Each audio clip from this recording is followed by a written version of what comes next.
So I would like to introduce Rudi, who is going to talk to us about the tremendous experience and work they have done from the UK Jamaicans, and I think it's not just the Jamaican, but it's more about the Caribbean experience they have done. They have done lots of work for many years.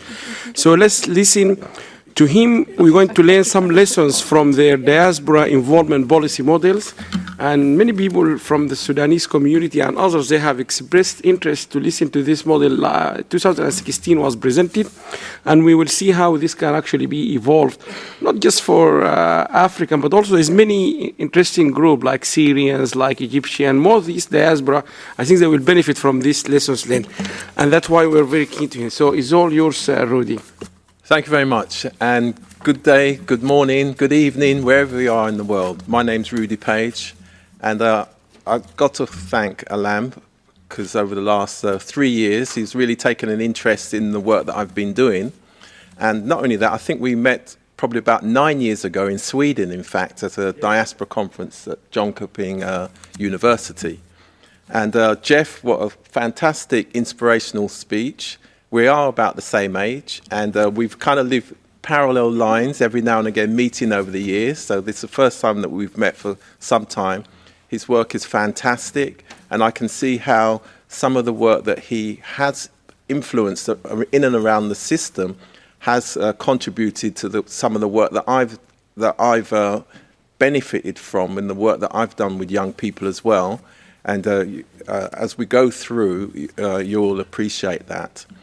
I too, as Jeff spoke about background, so I shall talk about my background. I rarely talk about my background. I'm one of those people, because I deal in policy implementation, I just come and tell you straight about, this is what we're going to do, and this is how we're going to do it.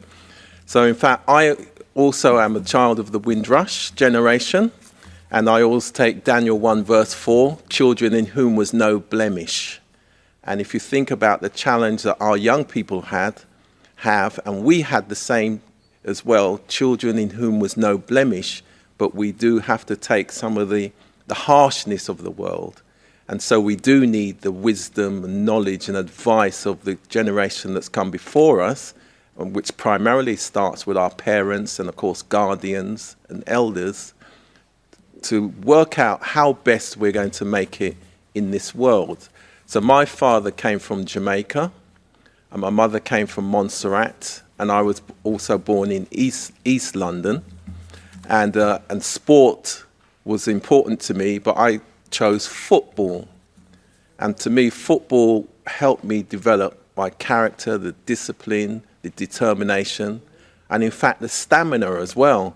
And I can still look back to one of our coaches when we were about 12 or 13, and the footballers had to do cross-country. And I never really liked cross-country because I was always a winger, so I was always a fast runner. So for those of us who sprint, we don't really like to do cross-country. And I said to the teacher once, I said, well, I don't really want to do cross-country. Why am I doing cross-country? And he said, well, if you're ever going to be a footballer, you need the stamina.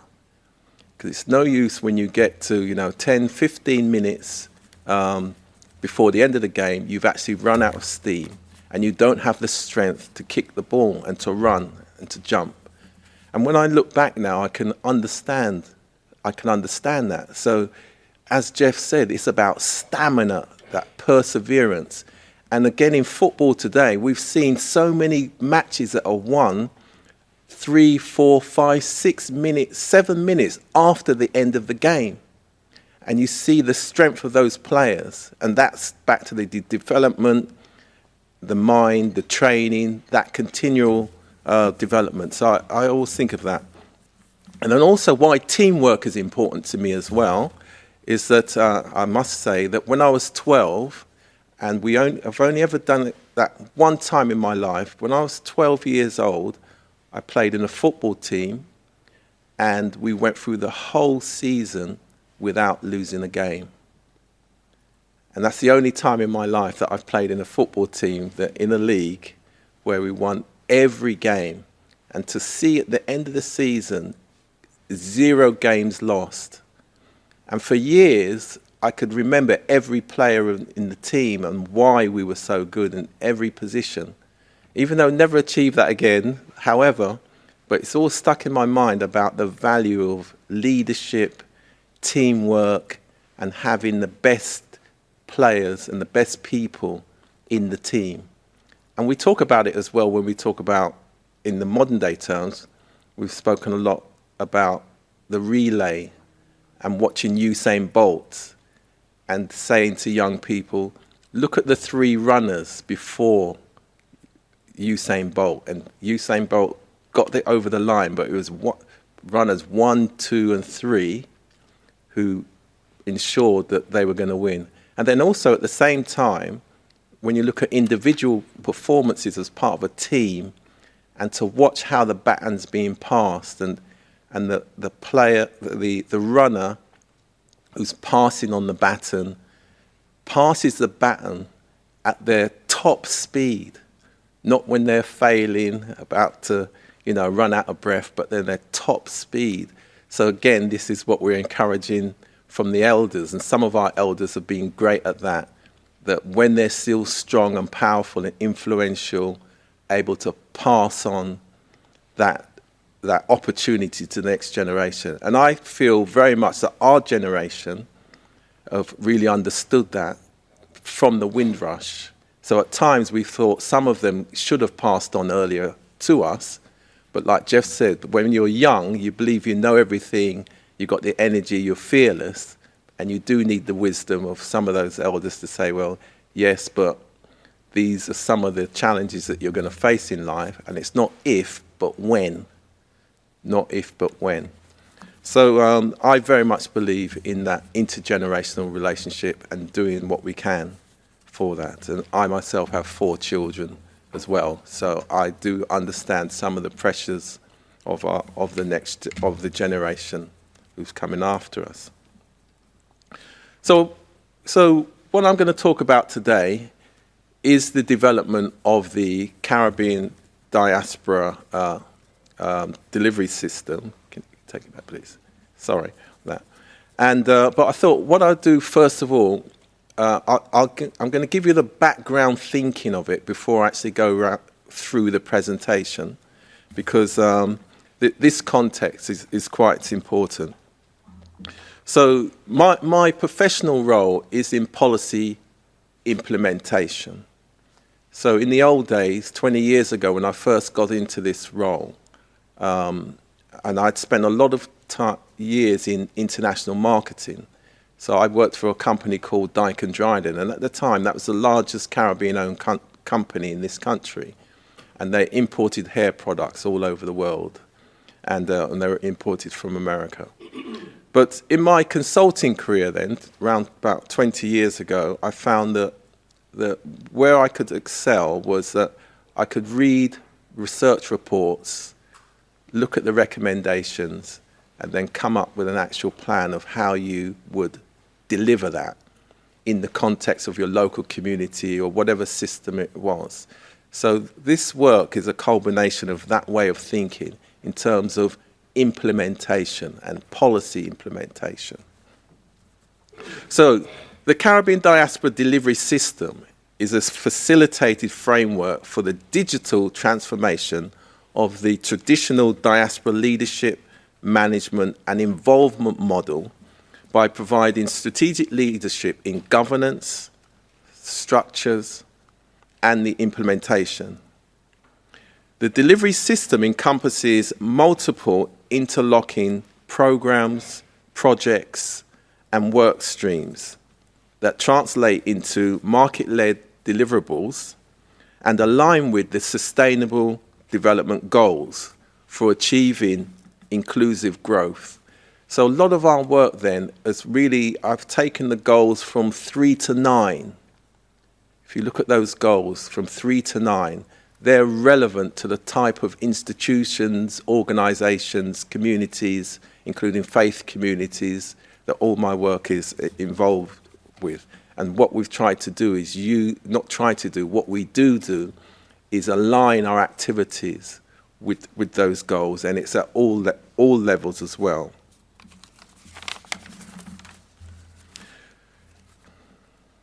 The delivery system is knowledge-driven, is a knowledge-driven approach that values it's a knowledge-driven approach to value creation and coordination of assets, data, management systems, network resources, that's both human, financial, volunteering, and supply chains. The system is enhanced by a culture of collaboration, trust, and cooperation among intermediaries dedicated to facilitating cohesive, productive, and effective team working. The delivery system facilitates the integration of diaspora skills, expertise, and resources within economic, education, environment, health, national security, and tourism infrastructures to provide a system enabled of high quality, easily accessible, and sustainable services. And just to say about systems that serve the public, that serve communities, that serve organizations. And when you look into the way systems operate, you'll find, by and large, there are always three key goals in any system. And that's high quality, the first one being high quality. So providing a high quality service, high quality products, whatever it might be. The second area, easily accessible. How easily accessible? If we take health, particularly here in the UK, health is a universal service. So the aim is to ensure that every member of the population can access a health service. And in fact, the first line in the NHS Constitution says, the NHS belongs to the people. And the third area, the third goal, being sustainable services. Sustainable services. And Jeff spoke about how we get sustainability, that drive, that creativity, the energy of young people. And it's that escalator as well, both human and financial resources. The system also ensures evidence-informed diaspora policy formulation and adoption, because that's key to the involvement of professional services and practitioners who have a proven track record of achievement within the host communities. And to refer to Jeff again, he outlined very clearly as a member of the diaspora, born here, nurtured here, but still has the cultural heritage of his parents. He's still been able to work his way up through the system here and make that contribution at a senior level while still holding on to the roots, which is really important. Because when we do the knowledge transfer part of our work, that becomes quite an important area of achievement and influence. The system also promotes global diaspora networking with academic and knowledge management partners for utilizing the intangible assets of intellectual capital and traditional knowledge as a leverage for encouraging enterprise and attracting investment. It facilitates knowledge transfer, capacity building, and program implementation for inclusive communities and neighborhoods within host and countries of origin. And particularly if I take the Caribbean community, in terms of the English-speaking Caribbean community, there are still very close links between the Caribbean community here in the UK and in the Caribbean itself. And we're talking about diaspora, as you would know, and it's not just about the diaspora remittances. They are important and they will always be there because we will always want to help our families. But of course, international travel, the social media, so a lot of these relationships that may have been a challenge in the past, they're still very, very strong. And they're a source of creativity as well and economic value. So if I turn to the presentation now. So the when I think I need to go back a slide. Yeah, because you've come on too far. Right. Okay. So, if I now talk about my journey, so in 2015, the system was first devised, and the key focus was on that transformation of traditional leadership and management and the involvement. Because what I did really, I was looking at the way the traditional diaspora organizations, the way the decisions were made, and my aim was, well, how could we infuse my generation of practitioners and professionals? And I worked out that this was the best way to go through these three particular areas. The Enhanced Leadership Insights program now, Shaping Our Future Local System Leadership.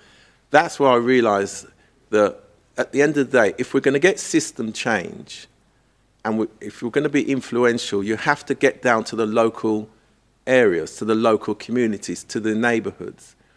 So I adapted a senior system position that I had, and then started to talk about we need to transform local communities that are inclusive, peaceful, caring, and enterprising neighborhoods.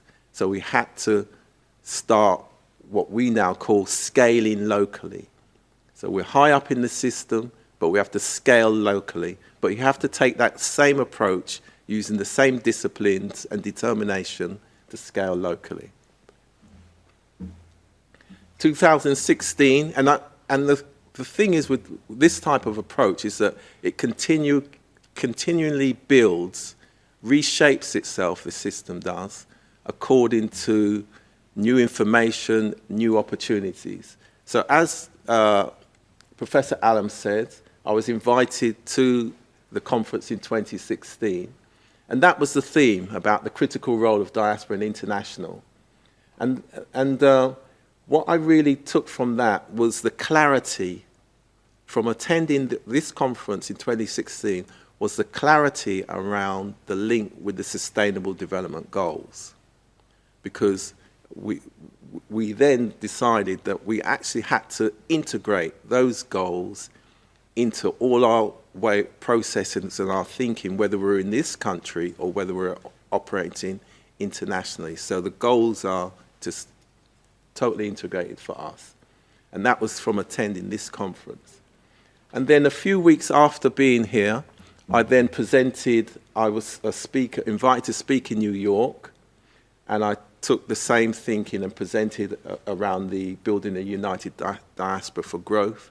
And I had a lot of interest from diaspora communities in New York about this system, and discussed and dialogues with individuals to see how we could collaborate utilizing this system. So again, how accessible was this system in itself, and how easily could we share knowledge?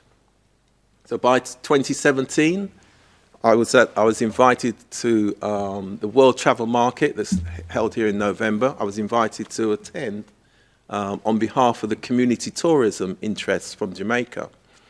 And they announced that, so that would have been 2016. So the UN were leading, and the head of that particular area said that next year will be the International Year of Sustainable Tourism for Development. And I thought, that is excellent, because it's community tourism is about neighborhoods, local people, giving local people local jobs, being an attraction. And of course, there was this repositioning going on as it related to tourism and local communities and their environment and the assets. So we built this into our system.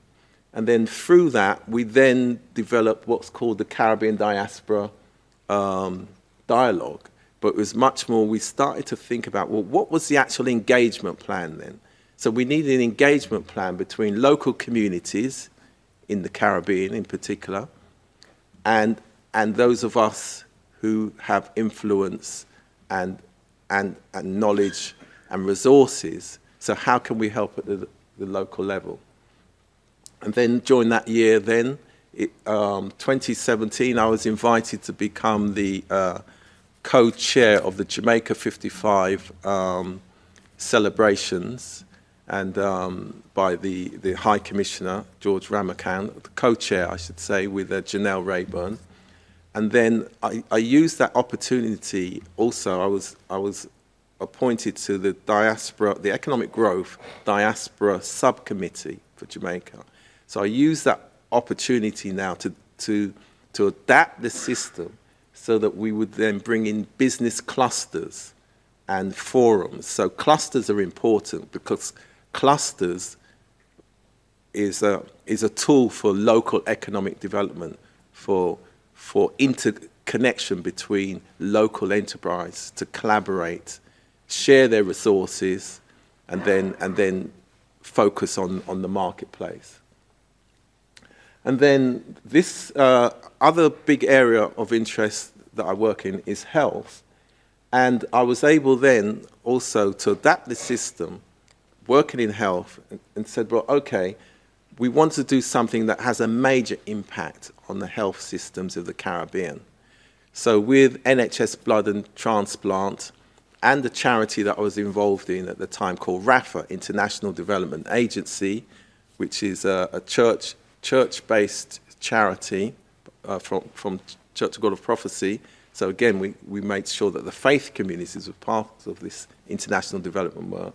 So I was able to facilitate 4 mobile blood collection units into the health system. So Antigua and Barbuda, Grenada, Jamaica, and St. Lucia. Okay.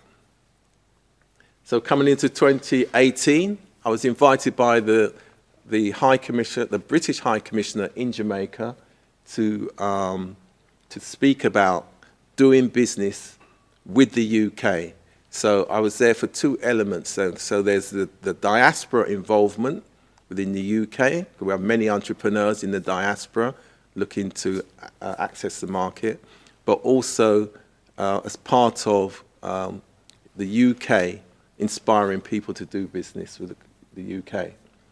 I then followed that up with a co-organisation of a trade conference, it's trade and sustainable development. So again, built the sustainable development message linked to trade development, and that conference in Jamaica also had representatives from the Chinese, Canadian, and US embassies as well.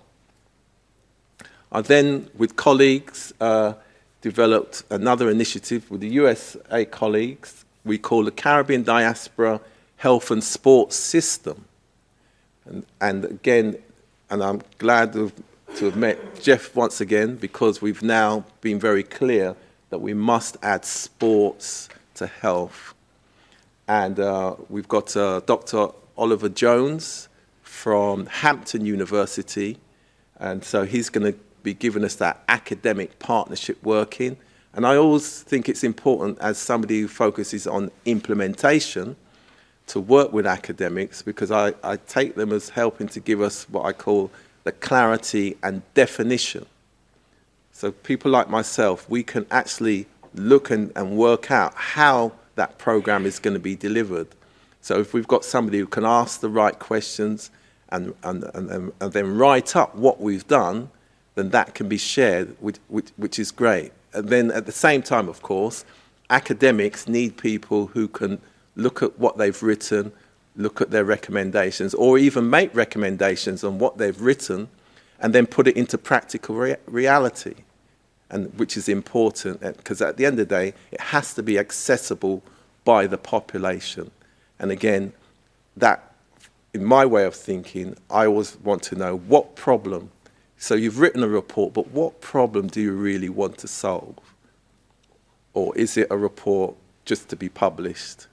And so there's always some tension there with academics, but I think it's good. And so, yes, and then I spoke at another conference around was talking about entering European and other international markets. And for me, why it was important to speak at this particular event, because the diaspora, the global diaspora in itself is an international market. It's just that it's probably, let's call it an emerging international market. So when we hear about emerging markets, the diaspora itself is an international emerging market. At the moment, yes, we don't have the kind, and Jeff kind of alluded to it, we don't have the institutional representation, but we certainly, you will see a lot of diaspora diplomacy going around, and that diplomacy will work in favour of the host community. It will work in favour of the countries of origins, I should say, host countries and the countries of origin. And I guess as time goes on, maybe our grandchildren will work out how the diaspora in itself becomes a sustainable ecosystem from the knowledge transfer from these existing institutions. Because of course institutions come and go all the time, and they stay longer when they meet the basic needs of the people who need them. So 2019 now.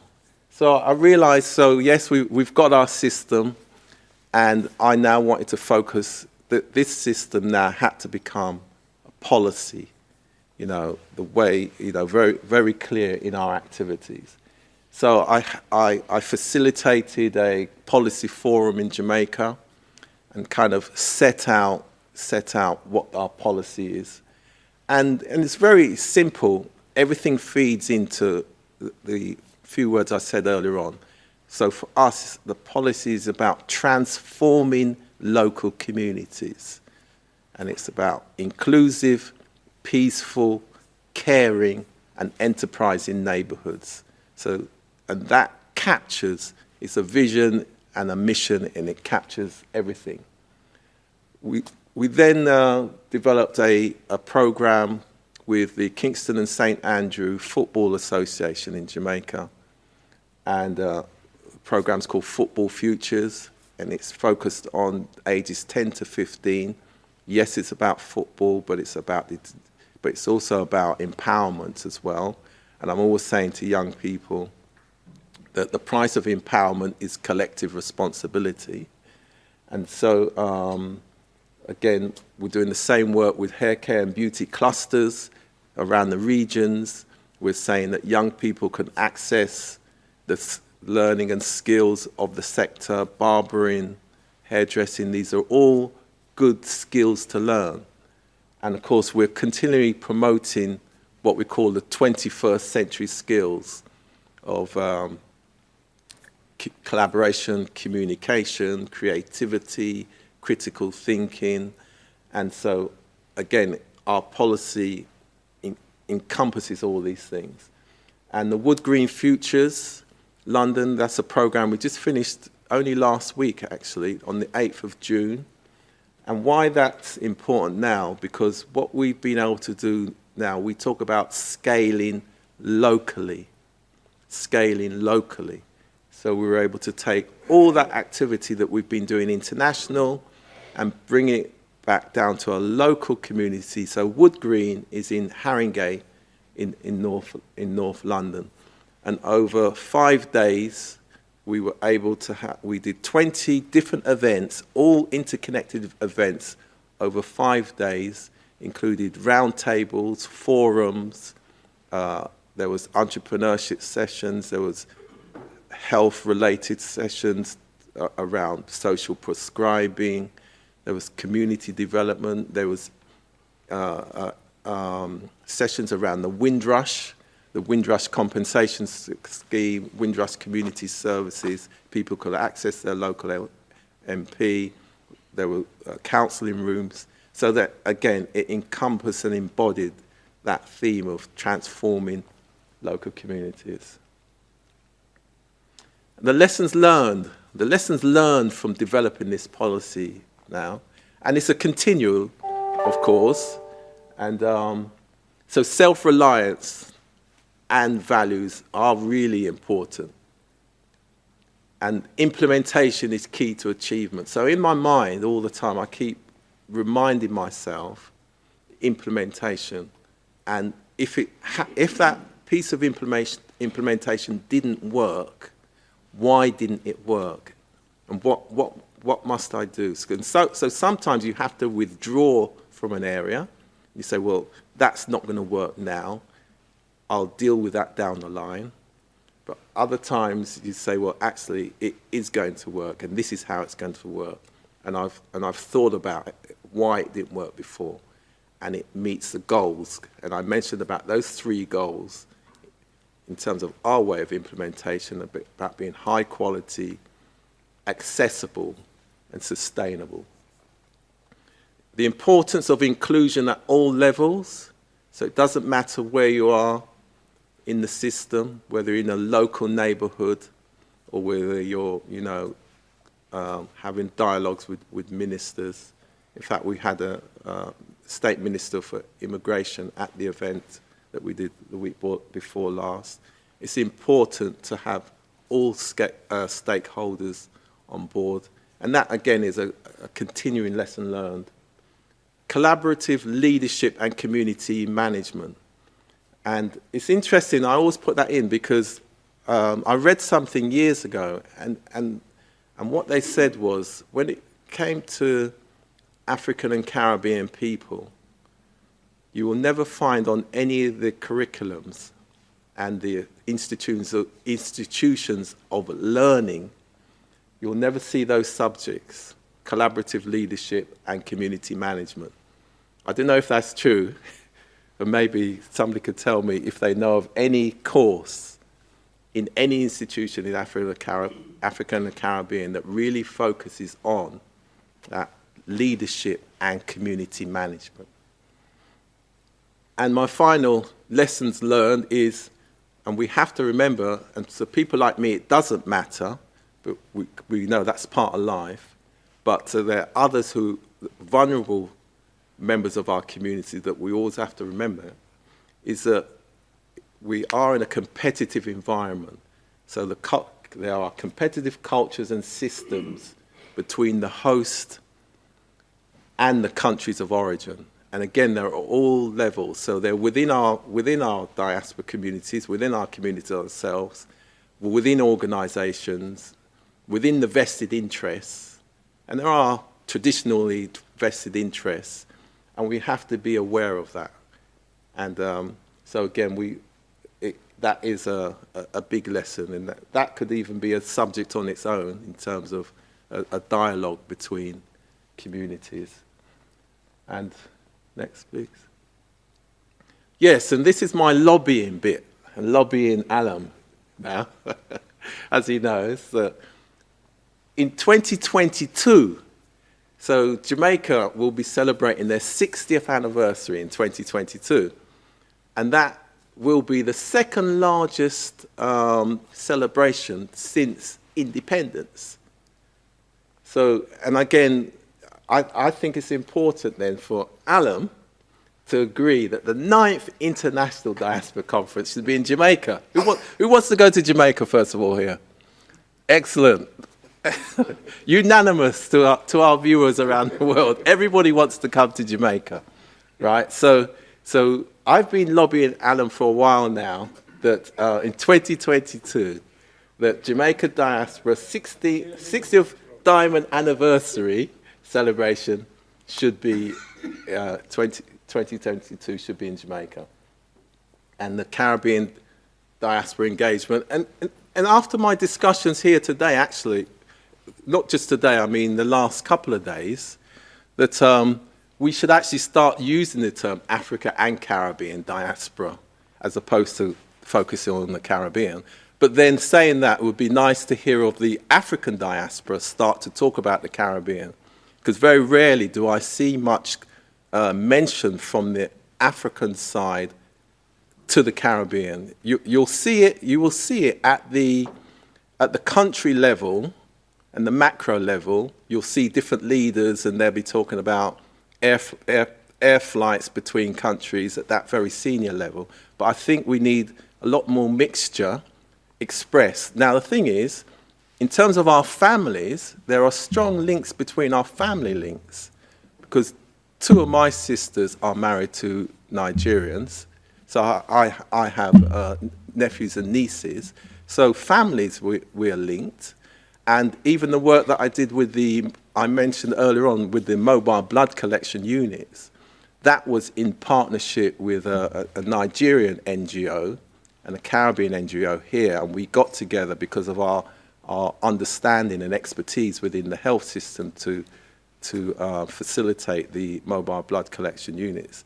And interesting enough, I mentioned about those going to the Caribbean, but because we developed the approach working with the high commissions, it actually helped other countries get to similar assets to their ministries of health as well. So again, there's a way that through our leadership, it does actually benefit a wider community. And just to give you some of the logos that explain, as I touched on, so the Caribbean Diaspora Health System Plus, which the Plus now, we've incorporated sports, as I mentioned earlier on, and that's developed with our colleagues in the US diaspora. And Diaspora Connect, it really shows that, demonstrating the link between the UK and Jamaica. I spoke about the transforming local community, so that's not only just at the heart of what we do, but that's the vision and mission of the policy, transforming local communities that are inclusive, peaceful, caring, and enterprising neighbourhoods. And where this concept comes from as well, in 2012, when we had the Olympics here, I was awarded one of the coveted awards. It was called the Inspire Mark. And the Inspire Mark was really projects that were of high excellence, that actually aligned with the Olympic ideals were chosen. So, and they finished probably about 3 months before the actual Olympics itself. So I came up with a program called Passing the Baton, Inspiring Peaceful, Caring, and Enterprising Neighbourhoods. So again, none of this work, when you're involved in implementation, you can keep adapting it, refining it, and then it can translate into getting clarity in terms of action. So, and this approach, in my way of thinking, is that it can overcome any of the barriers as well, any particular barriers, because there's many different routes that you can go through. Through this approach, I helped start a program called Creative Futures, and that was about getting young people, giving young people the opportunity. And that was actually hosted by Imperial College London.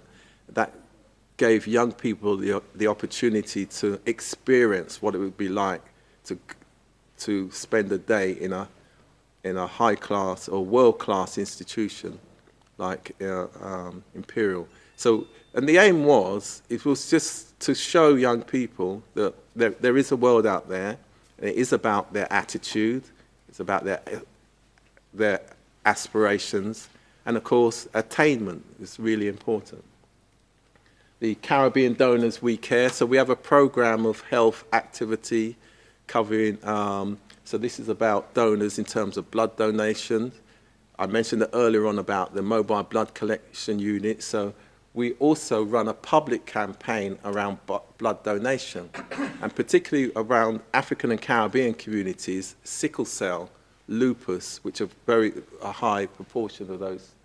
And of course, it's a good public service anyway in terms of donation. We do the same with prostate health, lupus, and cancer as well. And the collaboration is great. I'm also an export champion for the UK, which international trade is important, because obviously we talk about international trade because we want both sides to benefit. Remember the West London business, the chambers of commerce local institutions made up of local businesses. Actually, we'd like to see more of the African countries and their local chambers start to connect with us, because the chamber movement, it's a global movement, lots of networking opportunities and connections, and we do need more diaspora involvement in those institutions. And the West London Export Club. Thank you very much for listening.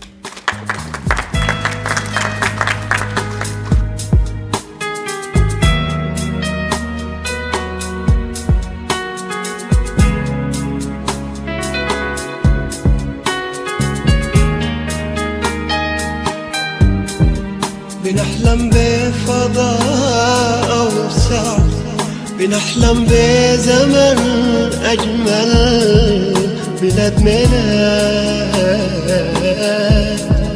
بلاد ميلاد.